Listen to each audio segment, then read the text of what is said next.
يا مساء السعادة والأسعار الزيادة، ازيكم عاملين ايه؟ يا رب تكونوا بخير. فيديو جديد مع حنان اللول، وجايه لكم النهارده بما ان انا مش بتأخر عليكم، فجايه لكم برضه النهارده بفيديو جميل جدا جدا جدا. النهارده هنعمل فسفور، هنعمل سمك بولتي، بس هنعمله بطريقة لذيذة كده وبسيطة جدا. هنعمل جزء بقى مقلي كالعادة، بسيط جدا، متبل، تتبيلة حلوة قوي.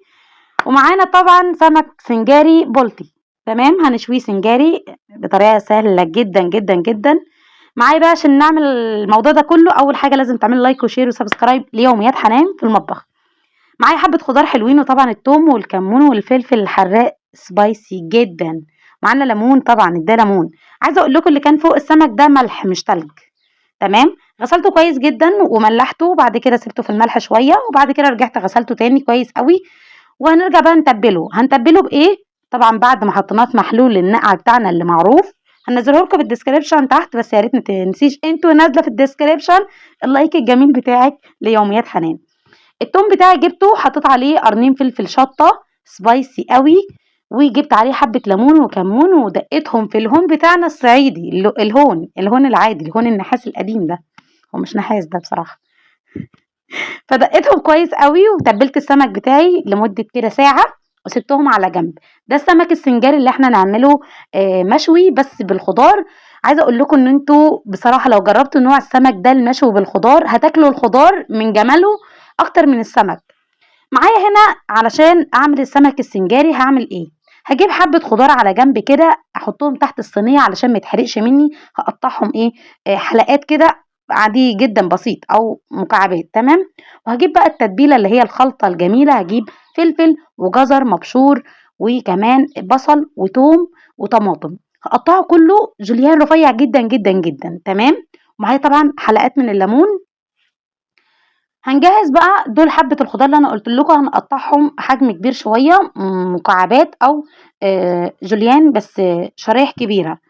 هحطهم في الصينية كده واتبلهم برضو، على ان ده كله هيتاكل مع حبة رز صيادية. عايزة اقول لكم الموضوع ايه جامد جدا، طبعا مع السلطة والطحينة. كمان مش حابة تعملي سلطة، الخضار ده هيغني والله. هو طحينة بس مع السمك وحبة رز صيادية وخلاص. حطيت حبة الخضار اللي انا مقطعاهم كبير شوية في الصينية او الصاج بتاعك اللي هيدخل الفرن، وبعد كده ترص عليه السمك السنجاري المتنضف بطريقة حلوة جدا ومتبل زي ما وضح قدامكم كده في الفيديو. اتمنى فيديو النهاردة يعجبكم، وطبعا كل فيديوهات ان شاء الله تكون عجباكم. متنسوش بقى لايك وشير وتعليق حلو منكم ليوميات حنان. حنان اللون النهارده بتعمل لكم طريقة حلوة جدا، بصراحة مش بغيرها خالص. هي ايه؟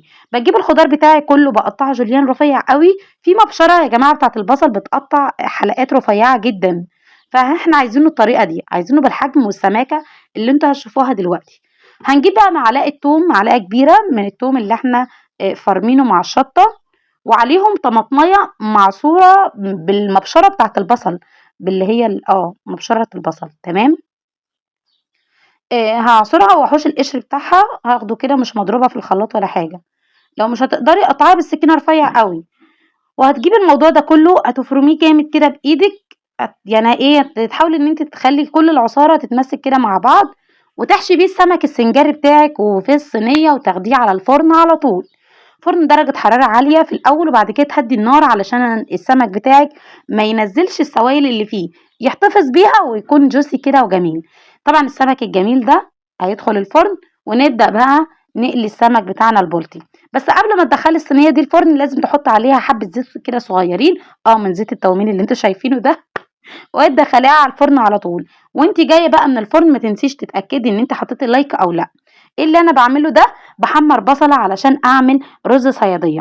رز الصياديه معروف ان انت بتكرملي البصل جامد قوي، بس ما يتحرقش منك يا جماعه. في فرق ان انت تحمريه جامد، زي ما تكوني ان انت رايحه تعملي تقليه صعيدي كده، لازم يكون متحمر معاكي جامد بالشكل ده.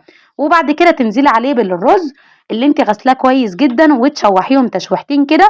وهنا كنا خلصنا كل الموضوع ده وظبطنا الاداء، وحطينا جنبيه جرجير وحبه سلطه والرز الصياديه والطحينه، وصحتين وهنا. ما تنسيش لايك وشير وتعليق حلو ليوميات حنان في المطبخ، واسيبكم في رعايه الله. كانت معكم حنان اللول، والسلام عليكم ورحمه الله وبركاته.